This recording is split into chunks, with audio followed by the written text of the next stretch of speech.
यहाँ पे हिंदू भी मरा है, सिख भी मरा है, मुसलमान भी मरा है। 26 संदूर के बदले उन्होंने और कई संदूर मिटा दिए। दहशत रहती है कि पता नहीं कहाँ से गोला आ जाएगा। जंग की बात करना आसान है। आज जोर से अगर दरवाज़ा भी बंद होता है ना, तो बच्चे डर जाते हैं, सहम जाते हैं कि शायद ये बम की आवाज़ है। हम इस वक्त भारत के इंतज़ाम जम्मू कश्मीर के ख़ित्ते पुंछ में है। ये जम्मू का ख़ित्ता है और ज़ाहिर है जो पुंछ का इलाका है वो दोनों मुल्कों की तकरीबन सरहद पे ये शहर वाक़ है। और ये जो दोनों मुल्कों के दरमियान, भारत और पाकिस्तान के दरमियान जो कशीदगी थी, 2-1 रोज़ चली, 3 रोज़ जो भी कह लें, आप अंदाज़ा कर सकते हैं कि सबसे ज़्यादा जो नुकसान हुआ है वो यहाँ पुंछ में जानी नुकसान हुआ है। जो हुकूमत ने इदाद-ओ-शुमार दिए या जो मीडिया में ख़बरें अब तक आई हैं उसके मुताबिक पुंछ में, इस पूरे इलाके में तकरीबन 17 आम शहरी हलाक हुए हैं।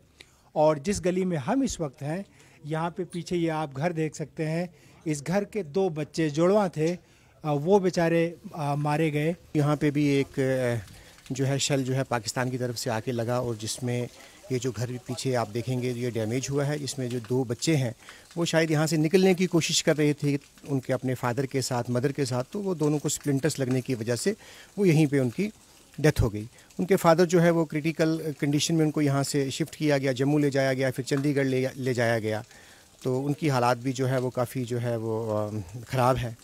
इसके अलावा बहुत से मकानात एक तरफ से आप देखेंगे कि यहाँ पे मुनद्दिम हुए हैं, बहुत से जो है इमारतें नहीं रही हैं, बहुत नुकसान है, मतलब जानी भी और माली भी। यहाँ के लोगों पे एक और बड़ी ज़बरदस्त शिकायत है और वो ये है कि वो भारतीय जो मीडिया है उससे बहुत ज़्यादा नाराज़ हैं। मीडिया को कम से कम ग्राउंड लेवल पे आके सिचुएशन देख के सही जो रिपोर्ट है वो बतानी चाहिए, क्योंकि इन्होंने यहाँ पे एक न्यूज़ चलाई कि गुरुद्वारे में बम पड़ा और ये 3 जो सिख भाई थे गुरुद्वारे में शहीद हो गए, लेकिन ये बिल्कुल गलत था, क्योंकि गुरुद्वारा साहिब में बम पड़ा, वहाँ मंदिर में भी बम पड़ा, वहाँ मस्जिद में भी बम पड़ा, वहाँ मदरसे में भी बम पड़ा। मीडिया ने जो है इसमें इतना जहर बोया है, इतना जहर बोया है जिसको हम बयान नहीं कर सकें। और उन्होंने एक और नैरेटिव यहाँ पुंछ में चलाया कि जी ये जो हुआ यहाँ पे हिंदू मुसलमान सिख का जो है एक आपस में कम्युनल क्लैश जैसे कराने की बात भी की है उन्होंने, लेकिन ऐसा कुछ नहीं है। यहाँ पे हिंदू भी मरा है, सिख भी मरा है, मुसलमान भी मरा है। पुंछ में जो जानी और माली नुकसान है वो हर जगह नुमाया है, अभी कई रोज़ हो चुके हैं, लेकिन आप यहाँ जिधर जाएंगे हर गली में कहीं न कहीं कुछ आपको तबाही मिलेगी। और इसके अलावा तकरीबन हर महल्ले में कोई न कोई मतलब जो है हलाक हुआ है। इन्होंने उनको पत्थर मारा और उन्हें आगे जवाब तो देना ही था ना, तो उसमें हमारे घर का चिराग बुझ गया।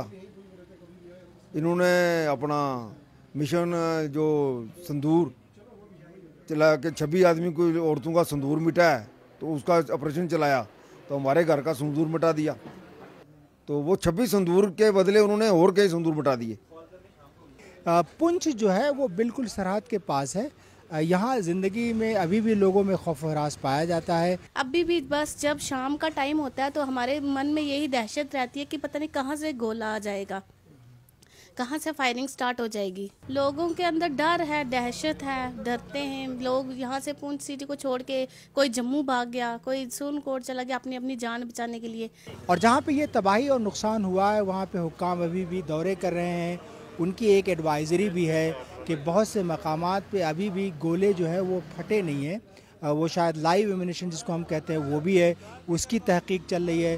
तो ये भी कहा जा रहा है कि जो लोग वापस गए हैं अभी ऐसे मकामात पे वापस ना आएँ जब तक उसको हुक्काम अच्छी तरीके से सैनिटाइज न कर दें। हर जगह, हर छत पे, हर गली में आपको स्प्लिंटर्स मिलेंगे। ऐसे लगता है जैसे किसी ने यहाँ पे बारूद बो दिया है। और जिन लोगों ने यहाँ से माइग्रेट किया है, किस कंडीशन में वो वहाँ पे गए हैं, ट्रकों में बैठकर, बसों। हमने तो सुना था 1947 में एक माइग्रेशन हुआ था, इतने लोग यहाँ से उधर गए, उधर से इधर गए, ये हालात हुए। हमने तो अपनी आंखों से देख लिया, हमने अपनी आंखों से वो तबाही देख ली। आज ज़ोर से अगर दरवाज़ा भी बंद होता है ना, तो बच्चे डर जाते हैं, सहम जाते हैं कि शायद ये बम की आवाज़ है। ये पुंछ का जो मेन शहर है, बड़ा मारूफ एक मदरसा है ज़ियाउल उलूम, और मैं जहाँ खड़ा हूँ मदरसे में, बिल्कुल मेरे सामने एलओसी है, बिल्कुल पहाड़ पे उस साइड में पाकिस्तान है और इस साइड में भारत है। नहीं, जंग कोई सोल्यूशन नहीं है, आखिर बात ही करनी है। ये जंग करके देख लिया, लास्ट में बैठ के बात ही करनी है। सीज फायर हो गया है, बट हम मेंटली प्रिपेयर हैं कि कुछ भी हो सकता है, कभी भी हो सकता है। ये 70 साल की कहानी है, पिछले 78 ईयर की कहानी है। बॉर्डर पर रहने वाले बच्चों की बात करें, औरतों की बात करें, तो हमसे पूछे कोई अमन की कीमत क्या होती है। जंग की बात करना आसान है, और ये दूर बैठे लोग जो बातें करते हैं, मेरी उनसे गुजारिश है कि वो जंग की कभी बात ना करें। कैमरामैन रऊफ फिदा के साथ सलाहुद्दीन जैन, DW, पुंछ।